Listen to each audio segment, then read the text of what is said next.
Hello, this is Peter Brady, and I'm here with LCTV at Lion Farm. And we're here today to talk to Klaus Selmayr, who's a farrier, and is going to give us a little bit about his background, and then we're going to see him in action shoeing a horse. So, Klaus, would you like to give us a little bit about your background? Yes, well, as you probably hear from my accent and from my name, I'm originally from Germany. I came here in 1975. I was introduced to horses when I was about 12, took some riding lessons in my hometown, Wiesbaden on the Rhine River. And I always loved horses, but it was kind of difficult in Germany to have horses because you don't live in the country like here with big properties where you can keep them in the backyard. So eventually I moved to this country. I was an executive of a German company by the name Siemens, a big electronic concern, and I was sent over here to Manhattan to set up the treasury operations of Siemens in this country. So I fell in love with this country. I decided very soon that I would stay here, and I still didn't have a horse. I lived in a little town on the Hudson. Later, I was transferred to a company to one of the subsidiaries in California, and that enabled my wife and me to get some horses. And so after not being on a horse for like 30 years, I finally got my first horse, and I was hooked. Great. And so, Klaus, what was it about the trade of farriering that got you really interested in it? Well, I retired almost 10 years ago. At that time, I worked for another German company in Minneapolis, also as the financial vice president. And I was too young, or I felt too young. I was too young, but I felt too young to not do anything. And I thought I really I don't want to go back to an office job, and I want to do something with horses. So there was a farrier school about 20 minutes from where I lived in Minneapolis. So I went to the man who operated it and said, am I too old for this? And he said, no, absolutely not. So I enrolled, and with 66, I was the oldest guy of the 12 students. The youngest was 16. And then I came back to Westchester after finishing that class. And I was very lucky that a farrier was just looking for a helper, an apprentice, and he didn't mind my age. And he said, yeah, that's you can work for me. So I did that for a little bit over 2 years, and I must say I got a really nice apprenticeship. And after that, you don't do that much longer than 2 years. Then I started finding my own customers, And the rest, as they say, is history. The rest is history. And I must say it's a very convenient skill to have, because I have horses myself. I have family members who have horses. And so I'm not dependent on the farriers anymore. I like to be on the trails, and sometimes you go with friends, and somebody pulls out the horse and a shoe is missing. I would take care of that trail ride. And being a farrier myself, takes me 15 minutes, slap on a shoe, and we are on the road. That all sounds really much easier than I'm sure it is. So, Klaus, would you like to just tell us a little bit about what you're going to do today and what we're going to film here? Well, there's a horse here. Toddy is his name. He used to be a event horse, fox hunter. He's now probably 19 years old, and is a trail horse. That's his retirement job. And well, I think I shot him the last time in January, and then the big snow came, and we really haven't done anything with him. And so he's way overdue. And this is something that people always ask, why do you have to shoe horses so often? Well, you can't leave the shoes on forever because the foot grows. You know, it's like the fingernails, the toenails, they grow, and so you're putting the shoe on that toenail. You know, the horse actually has just one toe. He walks on the middle finger. All the other toes over the 100,000 or million years have fallen by the wayside. So anyway, the shoe eventually will fall off because the nails, they will become loose. And so that's what we're going to do today.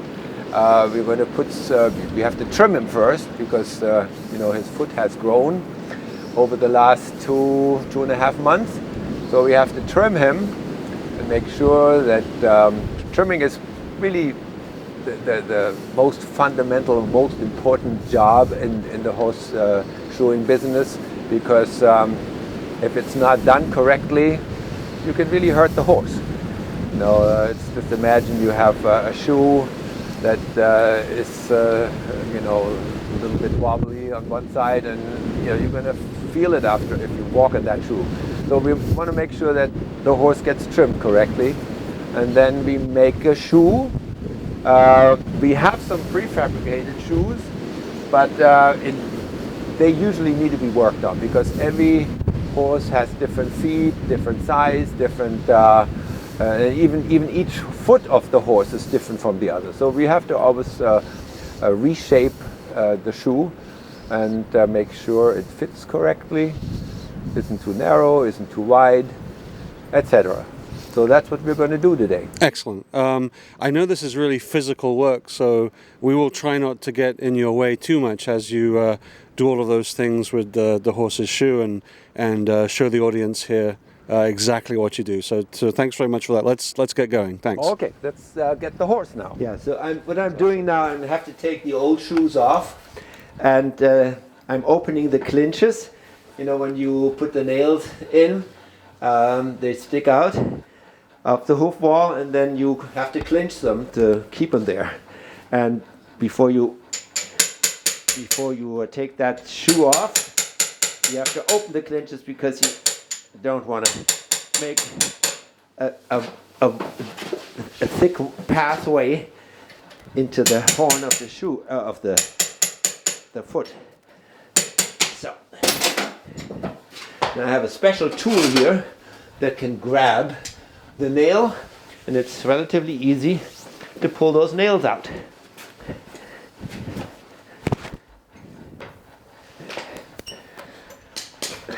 Now this is a particularly nice horse. Horse shoeing isn't an easy job, and you're always very happy when you have a horse that is experienced and is not scared of the horseshoer. Young horses very often have to be trained to, you know, you have to imagine a horse is a flight animal, and the foot is really the horse's only means to get away from danger. So for a horse to give you his foot is quite an accomplishment, and so you have to train the horse when they are young, especially young foals. You know, take their feet in their hands every day, to make sure that when the horseshoer comes, they are quiet and trusty. So now we have taken off the shoes, and we have to now take off, trim the foot. You know, it's much too long now. There's probably half an inch that has to come off, that has grown over the last 2.5 months.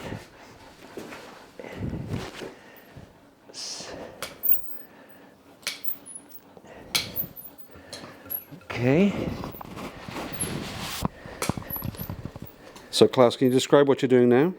Well, I am taking this tool here, which is a special tool for trimming, and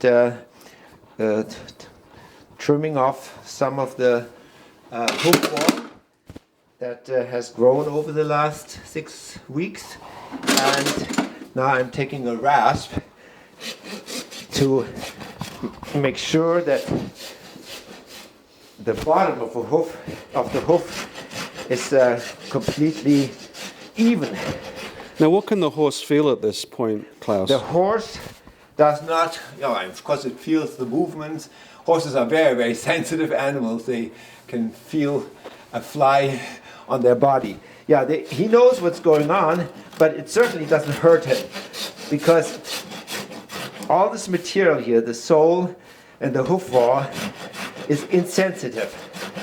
And that's why we are able to put shoes on the horse. And of course that is one of the skills of a horseshoer, to make sure that when he works on the foot, that he doesn't penetrate the insensitive material and get to the inside of the foot. It's a very narrow space, and especially when you put the nails in, you have to make sure you stay in the wall. If you penetrate the inside, and you can very easily create an abscess, and then the horse will be lame for 6 weeks. And Klaus, I understand that your little dog has an interest in this process as well, normally. Yes, because, it's protein. All this protein. Dogs love it, but dog owners hate it, because they eat it, and then they come into the house, and then you find the leftovers on your carpet. Lovely. So now I picked a shoe, or 2 shoes for the front feet, the right size for this particular horse. I have a rack there with, I don't know how many shoes are there, probably over 100, so that I can always find the right kind of shoe for the horse. But of course the shoe is too wide for this horse. This horse has like a longer front foot, so we have to shape it so that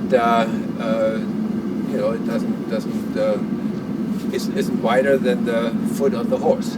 So I have a little propane stove here called a forge in Farrier's language, and that heats up that iron, that steel, to a temperature where I can easily reshape it. In the old days, of course, they used to have coal-fired forges, and that's how I learned it at the school in Minneapolis. But this is much easier. So I'm going to see whether the shoe is of the right temperature now, that we can shape it. So it'll take about 2 to 3 minutes, and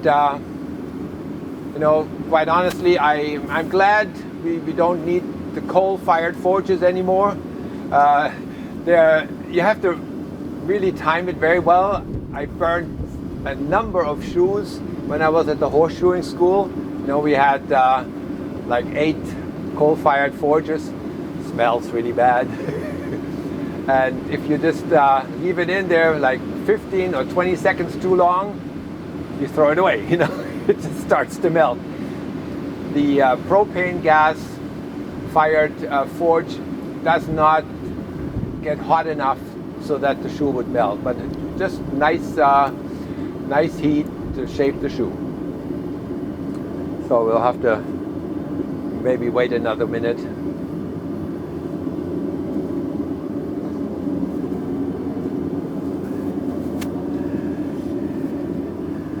Yeah, in the old days, people had a workshop, and the people had to bring their horses to the farrier or horseshoer. And nowadays we go to the customers. Some people have their workshop on the back of the truck. Other people now, it becomes more and more popular, they're using trailers. Then you can use your truck for other purposes. Like I go riding a lot, so I like to have a truck to pull my horse trailer as well. So let's see. I think it's warm enough that I can start working on it. Yep.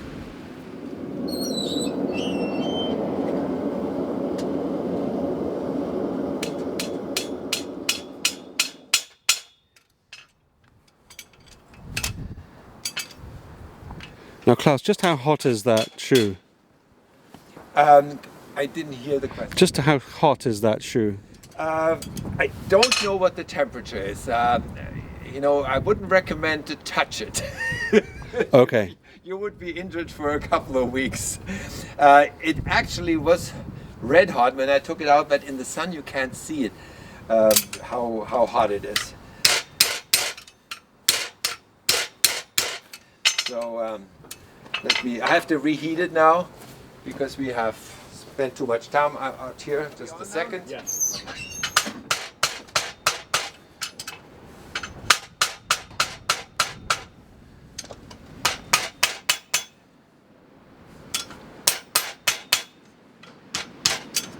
So what I have to do now, I have to go inside and see whether the shoe has the right fit. And I have a special tongue here that at the end it's sharp enough that I can put it into two nail holes, and then I can hold it this way. And now I'm going to fit that onto the foot of the horse. Okay, now I'm going to fit that shoe. The shoe is very hot, and you can see we are burning away some of the horn. Now, Klaus, doesn't that hurt the horse? That looks extremely hot. No, it does not hurt the horse because that part of the hoof is insensitive. It probably feels the warmth a little bit, but it certainly does not hurt the horse. And it's a nice, easy way to, burn away some small unevenness that might have been left there after the trimming. So this way we make sure the shoe and the hoof fit tightly together. And do we have a good fit? I think it's a good fit. Excellent. So we now have to cool the shoe, and then I have to do some mechanical work on it. So just make sure that no dirt is on the surface of the hoof. Now we're gonna nail it on.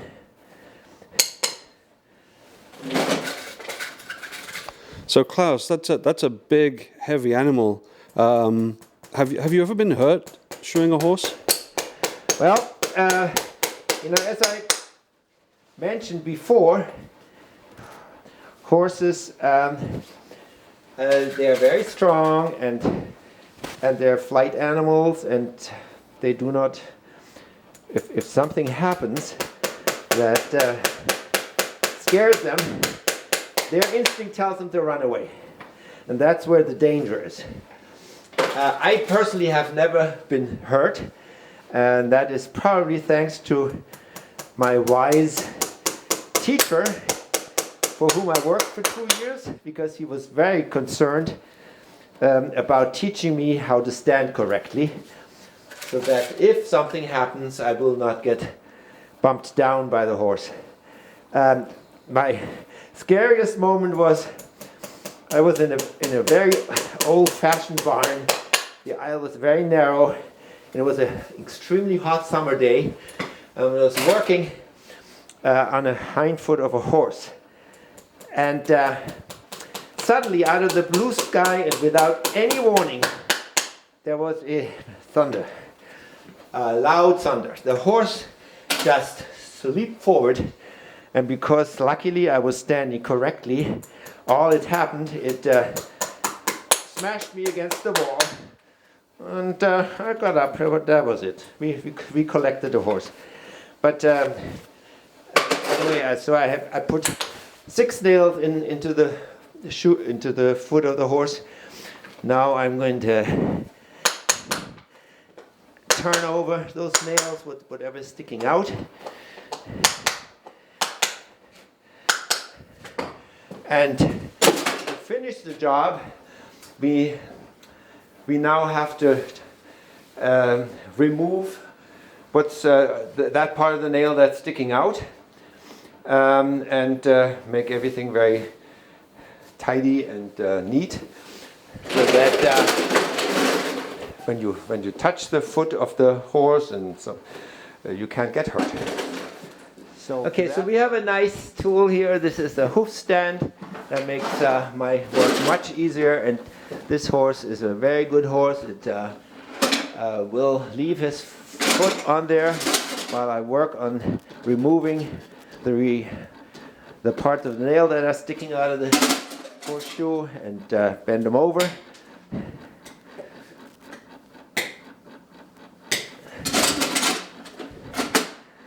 Okay. So.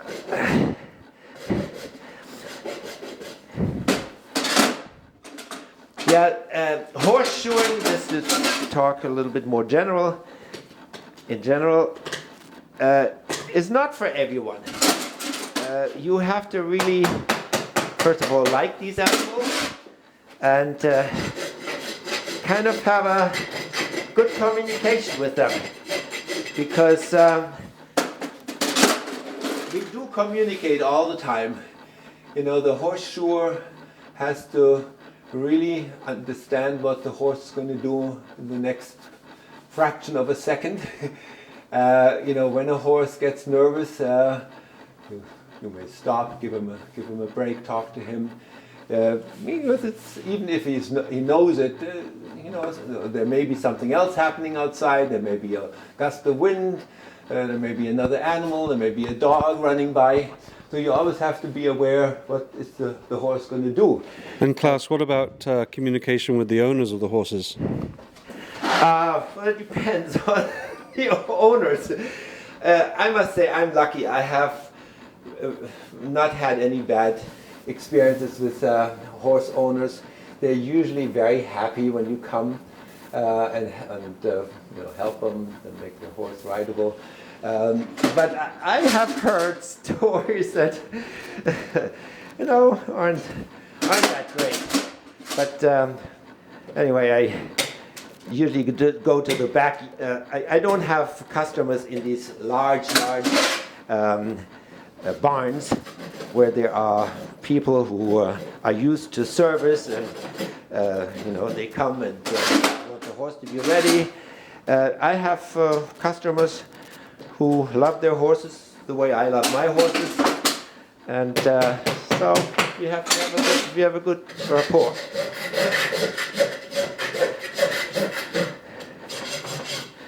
Okay, so the last step now is I'm going to make sure that the toe, this is the toe of the horse, you call it the toe of the horse, is straight. You don't want it to flare out. And then the horse is ready to go.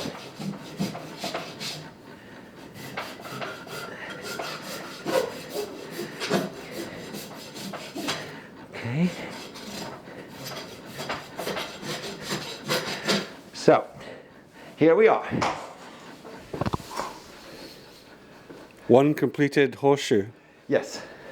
Well, Klaus, I just wanted to say thank you very much for showing us your trade today and for sharing your stories with us. And we look forward to talking to some other interesting people in South Salem over the next couple of weeks. Thanks, Klaus. Thank you. It was a pleasure.